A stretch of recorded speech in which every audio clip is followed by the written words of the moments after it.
ಪರಮೇಶ್ವರ, ನಿನ್ನ ಅಂಶದಿಂದ ಹುಟ್ಟಿರೋ ನಾಗಮಣಿ ಮೇಲೆ ಕೆಟ್ಟ ದೃಷ್ಟಿ ಬೀರಿದ ಭೈರವನ ಬಲಿಯಾಗಿದೆ. ನನ್ನ ಶತ್ರುಗಳಲ್ಲಿ ಒಬ್ಬ ಕಡಿಮೆ ಆಗಿದ್ದಾನೆ. ಇನ್ನು 2 ಶತ್ರುಗಳು ಮಾತ್ರ ಇದ್ದಾರೆ, ರುದ್ರ ಮತ್ತೆ ವಿಷ್ಣು. ಅವರಿಬ್ಬರನ್ನು ಸಂಹಾರ ಮಾಡಿ ನಾಗಮಣಿ ಜೊತೆ ಅರ್ಜುನ್ ಅವರ ಸಮೇತ ನಾನು ನಮ್ಮ ನಾಗಲೋಕನ ಸೇರ್ಕೋತೀನಿ.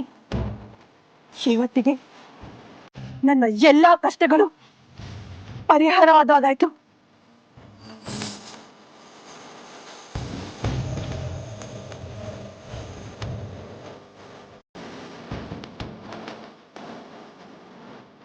ಅತ್ತೆ ನಾಗಮಣಿನ ದೇವರ ಮನೇಲಿ ಇಟ್ಟಿದ್ದೀನಿ ಅಂತ ಹೇಳಿದ್ರು. ಅದು ಆ ರುದ್ರ ವಿಷ್ಣುಗೆ ಗೊತ್ತಾಗೋದಕ್ಕಿಂತ ಮುಂಚೆ ನನ್ನ ನಾಗಮಣಿನ ನನ್ನ ವಶಕ್ಕೆ ಪಡ್ಕೋಬೇಕು. ನಾಗಮಣಿ ನನ್ನ ವಶಕ್ಕೆ ಬರೋದಕ್ಕೆ ಇನ್ನು ಯಾವ ಅಡ್ಡಿ ಆತಂಕಗಳು ಬರ್ದೇ ಇರ್ಲಪ್ಪ.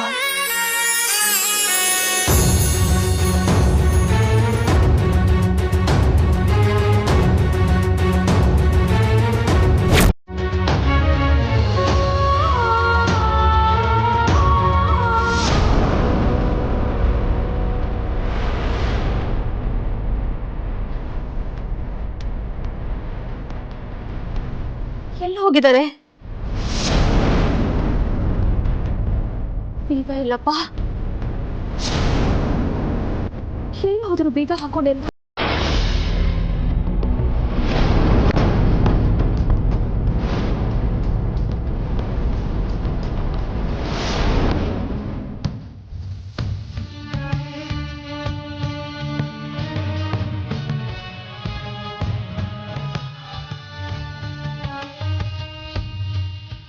ಯಾವ ವಸ್ತು ಯಾರ್ಯಾರ ಕೈಗೆ ಯಾವಾಗ ಬಂದು ಸೇರಬೇಕು ಅಂತ ನಿರ್ಧಾರ ಮಾಡೋನು ನಿನ್ನೆ. ಇಲ್ಲಪ್ಪಣೆ ಎಂದೆ ನಾಗಮಣಿ ಈಗ ನನ್ನ ವಶಕ್ಕೆ ಬಂದಿದೆ. ಆದರೆ ಅದನ್ನು ಹೇಗೆ ಕಾಪಾಡೋದು ಅನ್ನೋದು ಒಂದು ದೊಡ್ಡ ಸವಾಲಾಗೋಗಿದೆ. ನಿನ್ನ ಪ್ರೇರೇಪಣೆಯಿಂದ ನಾಗಮಣಿನ ನಿನ್ನ ಫೋಟೋ ಹಿಂದೆನೇ ಬಚ್ಚಿಟ್ಟು ಅದನ್ನ ನೀನೇ ಕಾಪಾಡ್ತಾ ಇದೆಯಾ ತಂದೆ?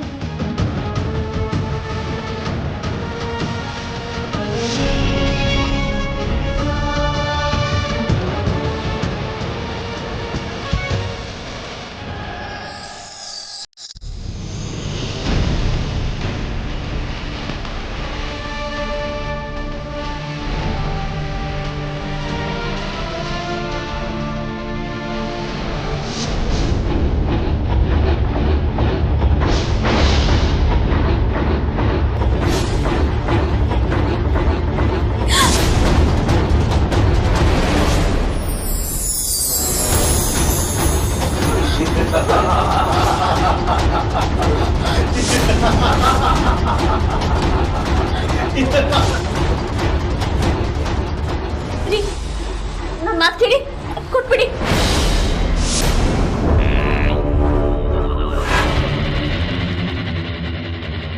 ಯಾವ ನಾಗಮಣಿಗೋಸ್ಕರ ನಾನು ಹಗಲು ರಾತ್ರಿ ಹಂಬಲಿಸಿ ಹಪಾಪಿಸ್ತಾ ಇದ್ನೋ ಆ ನಾಗಮಣಿ ಈಗ ನನ್ನ ಕೈಗೆ ಬಂತು. ತಪ್ಪು ಮಾಡ್ತಾ ಇದ್ದೀರಾ ನೀವು. ತಪ್ಪು ಯಾವುದು ಸರಿ ಯಾವುದು ಅಂತ ನಿನ್ನಿಂದ ತಿಳ್ಕೊಳ್ಳುವಂತ ದುರ್ಗತಿ ನನಗಿನ್ನೂ ಬಂದಿಲ್ಲ ಹೇಮಾ. ಹೇಮಾ, ನೀನು ಪೆದ್ದು ಕಣೆ.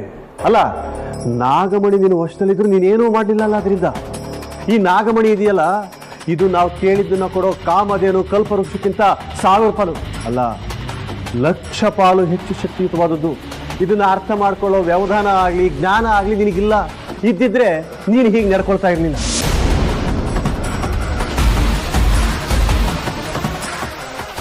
ನೀವೇನೇ ಹೇಳಿದ್ರು ಸಹ ನಾನು ಈ ನಾಗಮಣಿನ ನಿಮ್ ವಶಕ್ಕೆ ಕೊಡೋದಿಲ್ಲ. ಕೊಡೋದಕ್ಕೂ ಬಿಡೋದಕ್ಕೂ ನೀವ್ಯಾರು? ಈಗಾಗಲೇ ನಾಗಮಣಿನ ನಮ್ಮ ವಶಕ್ಕೆ ಪಡ್ಕೊಂಡಾಯ್ತು. ಮಾಡಿದ್ರೆ ಆಗ್ಬಾರ್ದಾಗುತ್ತೆ ಕಣ್ರು. ಈ ನಾಗಮಣಿಯಿಂದ ಇಷ್ಟು ದಿನ ನಮ್ಮ ಜೀವನದಲ್ಲಿ ಪಾಡ್ಪಟ್ಟಿದ್ದೀವಿ. ಜೀವನ ಪೂರ್ತಿ ಕಷ್ಟಪಟ್ಟು ಕೊನೆಗಾಲದಲ್ಲಿ ಸುಖ ಸಿಕ್ಕಿದ್ರೆ ಅದ್ರಿಂದ ಏನು ಪ್ರಯೋಜನ ಇಲ್ಲ ಕೊಂಡ್ರು. ಅಮ್ಮ ನೀನ್ ಸುಮ್ನಿರು ಈಗ. ಅಣ್ಣ, ಈ ಮುದುಕಿಗೆ ಯಾವಾಗ್ಲೂ ಅತ್ತಿಗೆ ಕಡೆನೆ ಸಪೋರ್ಟ್ ಮಾಡ್ತಾಳೆ. ಅಲ್ಲ, ಗೊತ್ತಿಲ್ಲದೆ ಒಂದು ಮಾತು ಕೇಳ್ತೀನಿ ಹೇಮ. ಇಷ್ಟು ದಿನ ನಿನ್ನ ಹತ್ರ ನಾಗಮಣಿ ಇದ್ರು, ಹೀಗೆ ನಾಗಮಣಿ ನನ್ನ ಹತ್ರ ಇದೆ ಅಂತ ಒಂದು ಸಲ ಹೇಳ್ಬೇಕು ಅಂತ ನಿನಗೆ ಅನಿಸ್ಲಿಲ್ವಾ? ಇಲ್ಲ. ಹೌದು ತಾನೇ? ಹೌದು. ಈ ಒಂದು ಮಾತಿನಿಂದ ನನಗೆ ಗೊತ್ತಾಗುತ್ತೆ ನೀನು ನನ್ನನ್ನು ಎಷ್ಟು ಪ್ರೀತಿಸ್ತೀಯ ಅಂತೇಳಿ. ನಾವು ಸ್ವಲ್ಪ ಯಾಮಾರಿದ್ರೆ ಸಾಕಾಗಿತ್ತು. ಈ ನಾಗಮಣಿನ ನಿನ್ನ ಪ್ರೀತಿಯ ನಾಗಿನಿ ಕೊಟ್ಟು ನಾಗಲೋಕಕ್ಕೆ ಸೇರಿಸ್ಬಿಡ್ತಿದ್ದೆ ಅಲ್ವಾ?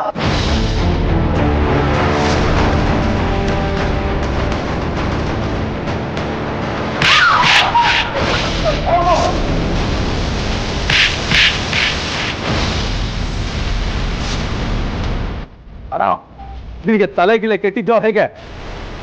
ಹೇಳ್ತಿದ್ಯಾ?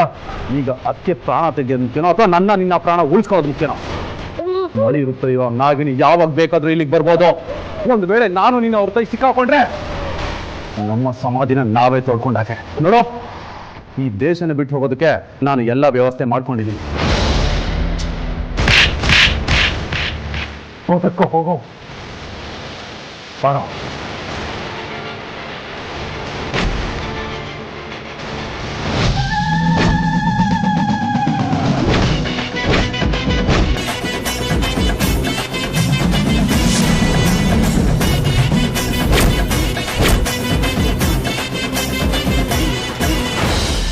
ಅಣ್ಣ, ನಾವು ಭಯ ಪಟ್ಟಿದ್ದೀವಿ ಅನ್ನೋದು ಅವಳಿಗೆ ಗೊತ್ತಾಗೋದು ಬೇಡ. ಏಯ್ ನಾಗಿಣಿ, ದಾರಿ ಬಿಡೋ. ನಾನು ಬಂದಿರೋದು ದಾರಿ ಬಿಡೋದಕ್ಕಲ್ಲ, ದಾರಿ ತೋರ್ಸೋದಕ್ಕೆ. ದಾರಿ ತೋರಿಸೋದಕ್ಕೆ? ಎಲ್ಲಿಗೆ? ನಿಮ್ಮಂತ ಪಾಪಿಗಳು, ಅಧರ್ಮಿಗಳು ಇರೋ ಜಾಗಕ್ಕೆ, ನರಕಕ್ಕೆ. ನರ್ಕಕ್ಕೆ ಹೋಗೋದು ನಾವಲ್ಲ ಕಣೆ ನಾಗಿಣಿ, ನೀನು. ಸಾಕ್ಷಾತ್ ಸಾವೇ ಬಂದು ನಿಮ್ ಎದುರುಗಡೆ ನಿಂತಿದ್ರು ಸಹ ನಿಮ್ಮ ಸೊಕ್ಕು ಕಡಿಮೆ ಆಗಿಲ್ಲ ಅಲ್ವಾ? ನೀನು ನಮ್ಮ ಎದುರಿಗೆ ಬಂದು ನಿಂತಿರೋದಕ್ಕೆ ನಮಗೆ ಆಶ್ಚರ್ಯ ಆಗ್ತಾ ಇಲ್ಲ. ಬದಲಿಗೆ ನಿನ್ನ ಸಾವು ನಮ್ಮಿಬ್ಬರ ರೂಪದಲ್ಲಿ ನಿನ್ನ ಎದುರಿಗೆ ನಿಂತಿದ್ರು ಗಂಡ ಧೈರ್ಯದಿಂದ ನಿಂತಿದೆಯಲ್ಲ, ಅದನ್ನ ನೋಡಿ ನನಗೆ ಆಶ್ಚರ್ಯ ಆಗ್ತಾ ಇದೆ.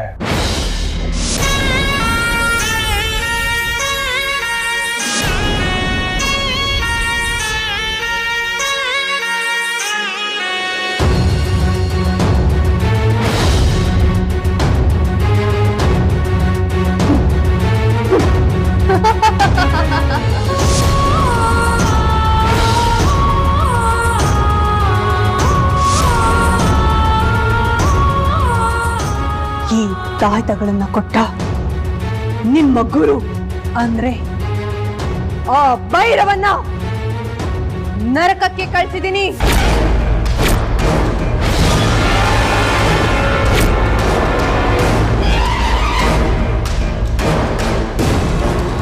ಅವನೇ ಸತ್ತು ಹೋದ ಮೇಲೆ ಅವನು ಕೊಟ್ಟಿರೋ ಈ ತಾಯ್ತಕ್ಕೆ ಯಾವ ಶಕ್ತಿನೂ ಇರೋದಿಲ್ಲ. ನನ್ನಿಂದ ತಪ್ಪಿಸ್ಕೊಳ್ಳೋದಿಕ್ಕೆ ನಿಮಗೆ ಬೇರೆ ದಾರಿನೇ ಇಲ್ಲ. ನಿಮಗಿನ್ನು ಸಾವೇ ಕಾಯಂ.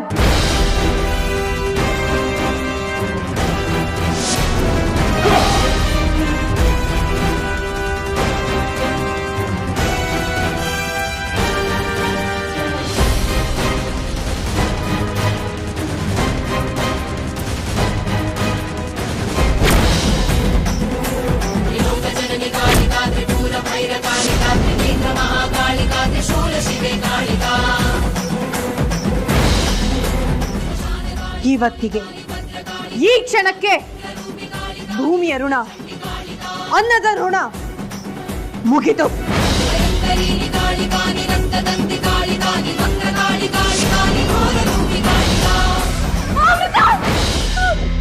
ಅಮೃತ, ನಿನ್ ಕಾಲ್ ಹಿಡಿದು ಬೇಡ್ಕೋತೀನಿ, ಇವ್ರನ್ನ ಏನು ಮಾಡ್ಬೇಡಮ್ಮ. ಸಾಧ್ಯ ಇಲ್ಲ.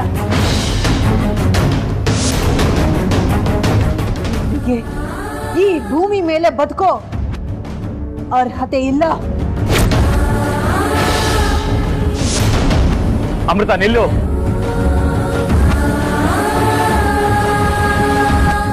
ಯಾಕೆ ಯಾಕೆ ನಿಲ್ಬೇಕು ಶಾಸ್ತ್ರಿಗಳೇ? ರಕ್ತಕ್ಕೆ ರಕ್ತನೇ ಪರಿಹಾರ ಅಲ್ಲ. ಇವರಿಂದ ನಾನು ನನ್ನ ತಂದೆ ತಾಯಿನ ಕಳ್ಕೊಂಡೆ, ನನ್ನ ಶಾಂತಿ ನೆಮ್ಮದಿನ ಕಳ್ಕೊಂಡೆ, ನನ್ನ ಅರ್ಜುನವರ ಪ್ರೀತಿನ ತುಂಬಾ ದಿನ ಕಳ್ಕೊಂಡೆ. ಇಷ್ಟೆಲ್ಲ ಅನ್ಯಾಯಗಳು ಇವರಿಂದ ಆಗಿದೆ. ಅದನ್ನ ನಾನು ಮರಿಬೇಕಾ ಶಾಸ್ತ್ರಿಗಳೇ?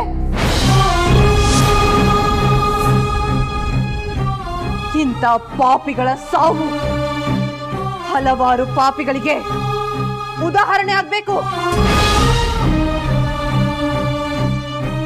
ಇನ್ನೊಂದು ಸಾರಿ ಯಾರು ನಮ್ಮ ನಾಗಮಣಿಗೆ ಕಣ್ಣು ಹಾಕಬಾರ್ದು.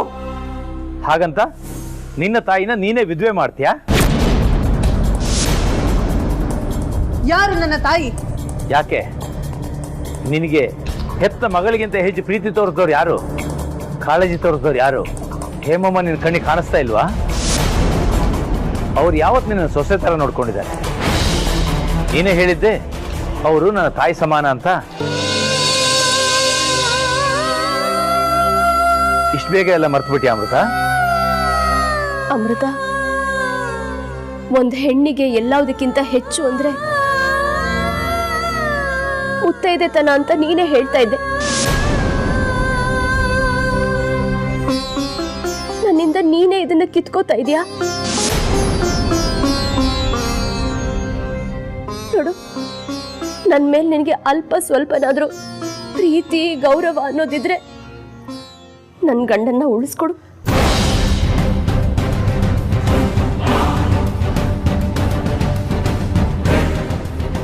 ನಿಮ್ಮ ಕಣ್ಣೀರಿಗೆ ನಾನು ಕರಗಿದ್ರೆ ನನ್ನ ದ್ವೇಷ ಚುಕ್ತ ಆಗೋದಿಲ್ಲ.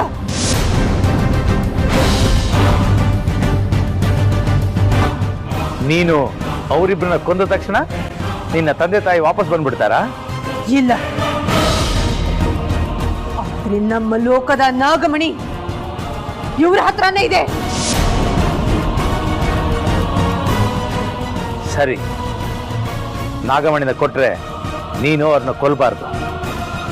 ಇಲ್ಲ ಶಾಸ್ತ್ರಿಗಳೇ, ಹೋಗಿ ಅವಳಿಗೆ ಸೇರ್ಬೇಕಾದ ನಾಗಮಣಿನ ತಂದು ಅವಳಿಗೆ ಕೊಡಿ.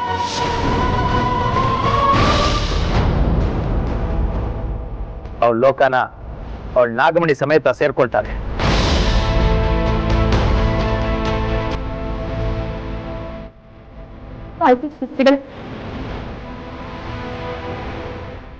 ಬನ್ರಿ, ಬನ್ನಿ.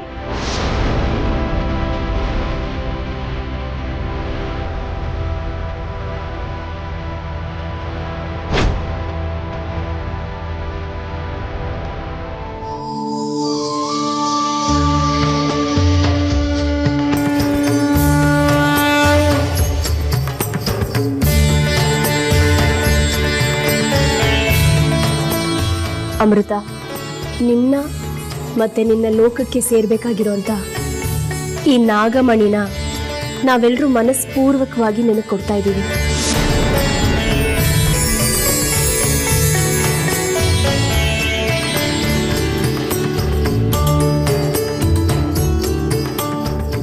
ಹೌದಮ್ಮ. ನೋಡು, ನಾನು ರುದ್ರ ಇಬ್ರು ಮನುಷ್ಯರೇ. ಮಾನವ ಸಹಜವಾದಂಥ ಆಸೆ ಆಕಾಂಕ್ಷೆಗಳು ನಮ್ಮಲ್ಲೂ ಇದ್ದು,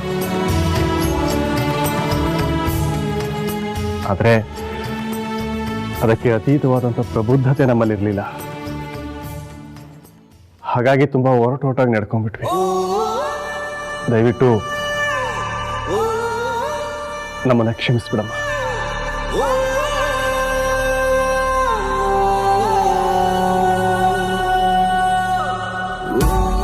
ಆಸೆಗೆ ದಾಸನಾದ್ರೂ ಪರವಾಗಿಲ್ಲ, ಆದರೆ ದುರಾಸೆಗೆ ದಾಸನಾದ್ರೆ ಮನುಷ್ಯ ಯಾವ ಮಟ್ಟಕ್ಕೆ ಬೇಕಾದ್ರೆ ಇಳಿತಾನೆ ಅನ್ನೋದಕ್ಕೆ ನಾನೇ ಉದಾಹರಣೆ. ನಾಗಮಣಿನ ಪಡ್ಕೋಬೇಕು ಅಂತ ಹಠಕ್ಕೆ ಬಿದ್ದು ಕಾಡು ಮನುಷ್ಯಗಿಂತ ಕೆಟ್ಟದಾಗಿ ನಡ್ಕೊಂಡೆ. ರಾಕ್ಷಸರಿಗಿಂತ ಕ್ರೌರ್ಯನೇ ಮೆರೆದಿದ್ದೀನಿ.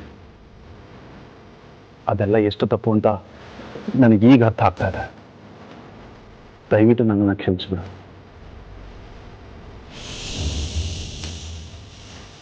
ನನ್ನ ತಪ್ಪೇನು ಅಂತ ನನಗೆ ಚೆನ್ನಾಗಿ ಅರ್ಥ ಆಗಿದೆ. ಬಾಬುನ ಜೊತೆ ಸೇರ್ಕೊಂಡು ನಾನು ತುಂಬ ದೊಡ್ಡ ತಪ್ಪುಗಳು ಮಾಡಿಬಿಟ್ಟೆ. ನಾನು ದಯವಿಟ್ಟು ಕ್ಷಮಿಸು.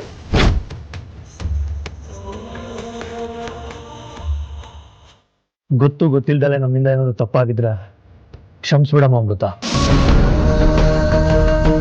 ಆಗಿದ್ದಕ್ಕೆಲ್ಲ ಯಾರ್ ಕಾರಣ ಅಂತ ತಿಳ್ಕೊಳ್ದೆ ವಿನಾಕಾರಣ ನಿನ್ ಮೇಲೆ ದ್ವೇಷ ಮಾಡ್ಬಿಟ್ಟೆ.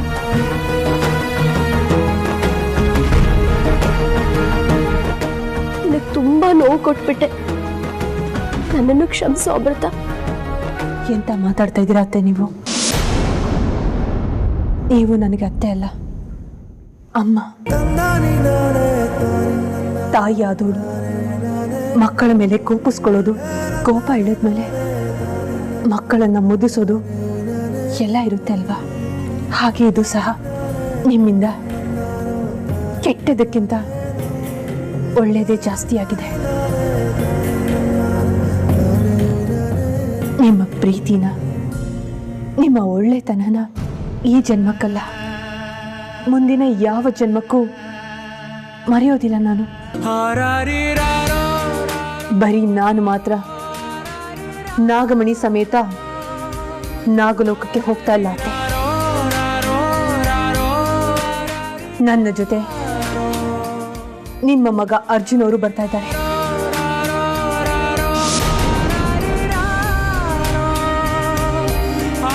ಅವರನ್ನು ಕರ್ಕೊಂಡು ಹೋಗ್ತಾ ಇದ್ದೀನಿ.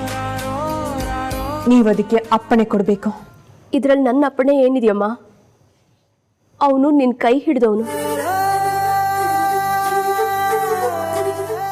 ಹೆತ್ತವಳು ಹಣೆ ಬರಹ ಬರೆಯಕ್ಕಾಗಲ್ಲ, ಸಾಕಿದವಳು ಸದಾ ಕಾಲ ಜೊತೆಲಿರೋಕ್ಕಾಗಲ್ಲ. ಎಲ್ಲರೂ ನಾನು ಬಂಧ. ಆ ವಿಧಾತ ಆಡ್ಸೋ ವಿಧಿ ಆಟ ಇದೆಲ್ಲ.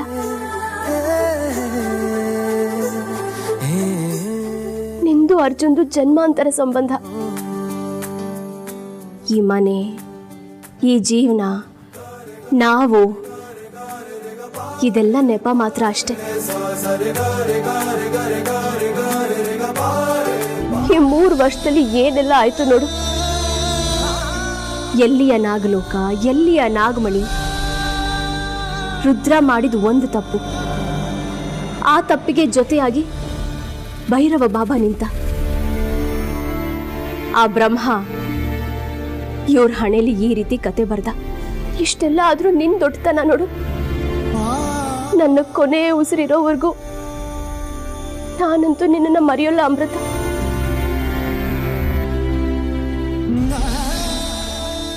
ಮತ್ತೆ ಯಾರ ಬದುಕಲು ಈ ರೀತಿ ಆಗದೆ ಇರ್ಲಿ. ನಿನಗಾದ ನಷ್ಟನ ಭರಿಸೋ ಶಕ್ತಿ ಆ ಭಗವಂತ ಯಾರಿಗೂ ಕೊಟ್ಟಿಲ್ಲಮ್ಮ.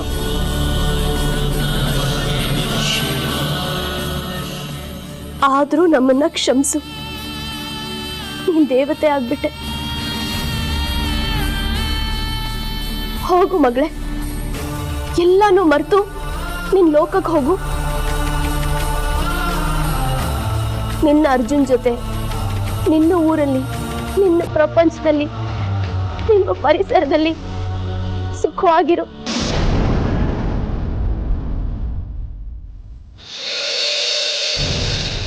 ಅತ್ತೆ,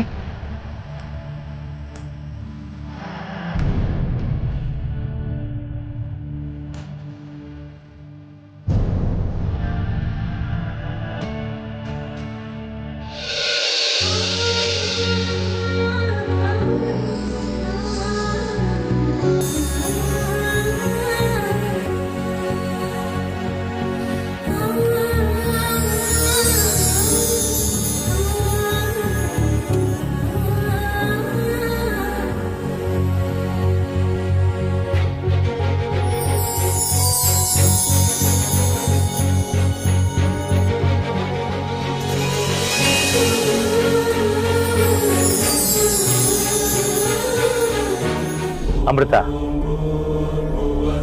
ಮರಿಬೇಕು, ತೊರಿಬೇಕು, ಈ 2 ಪದಗಳಲ್ಲೇ ಜೀವನ ಸಂತೋಷ ಅಡಗಿರೋದು. ಈಗಾಗಲೇ ನೀನು ಈ ಲೋಕನ ತೊರಿತಾ ಇದೀಯ. ಹಾಗೆ ಈ ಲೋಕದಲ್ಲಾದ ಎಲ್ಲ ಕೈ ಘಟನೆಗಳನ್ನ ಮರಿ. ಆಗ ನೀನು ಸುಖವಾಗಿರ್ತೀಯ. ಹೋಗಿ ಬನ್ನಿ, ಆ ಸಾಂಬಶಿವ ನಿಮ್ಮಿಬ್ಬರನ್ನ ಕಾಪಾಡ್ತಾನೆ.